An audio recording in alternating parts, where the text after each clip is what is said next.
रामायण सीता की खोज।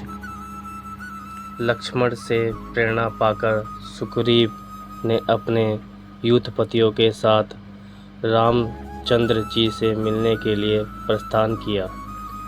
एक पालकी मंगाकर उसमें पहले लक्ष्मण को आरूढ़ किया और फिर स्वयं भी उसमें जा बैठा। शंखों और भेरियों की ध्वनि करते हुए सहस्त्रों वीरों के साथ सुग्रीव वहां पहुंचा, जहां श्री राम निवास कर रहे थे। लक्ष्मण को आगे कर और हाथ जोड़कर विनीत भाव से सुग्रीव श्री राम के सम्मुख खड़ा हो गया। रामचंद्र जी ने प्रसन्न होकर सुग्रीव को गले लगाया और फिर उसकी प्रशंसा करते हुए कहा, हे वानरेश, समय पर अपने संपूर्ण शुभ कार्यों को करने वाला राजा ही वास्तव में शासन करने के योग्य होता है, और जो भोग विलास में लिप्त होकर इंद्रों के वशीभूत हो जाता है, वह अंत में विनाश को प्राप्त होता है। अब तुम्हारे उद्योग करने का समय आ गया है, अतएव तुम अपने मति अनुसार जैसा उचित समझो वैसा करो, ताकि सीता का पता मुझे शीघ्र प्राप्त हो सके। श्री राम के नीतियुक्त वचन सुनकर सुग्रीव ने कहा, हे प्रभु, मैं तो आपका अकीकचन दास हूँ। मैं आपके उपकार को कभी नहीं भूल सकता।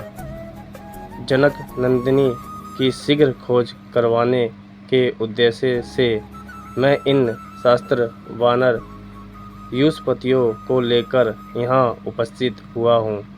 इन सब के पास अपनी अपनी सेनाएं हैं और ये स्वयं भी इंद्र के समान पराक्रमी हैं। आपकी आज्ञा पता ही ये लंकापति रावण को मार कर सीता को ले आएंगे। इन्हें आप इस कार्य के लिए आज्ञा प्रदान करें।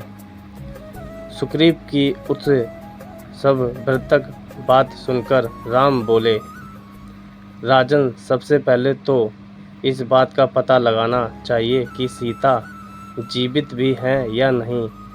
यदि जीवित हैं तो उसे कहाँ रखा गया है, रावण का निवास स्थान कहाँ है, उसके पास कितनी और कैसी सेना है, वह स्वयं कितना पराक्रमी है।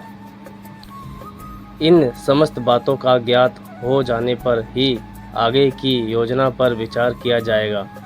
ये कार्य ऐसा है कि ना मैं कर सकता हूँ और ना ही लक्ष्मण, केवल तुम ही अपनी सेना के द्वारा करवा सकते हो। राम के वचन सुनकर सुग्रीव ने अपने यूथपतियों को बुलाया, आज्ञा दी है, वीर महारथियों, अब मेरी लाज और श्री रामचंद्र जी का जीवन तुम लोगों के हाथ में है। तुम 10 दिशाओं में जाकर जानकी जी की खोज करो।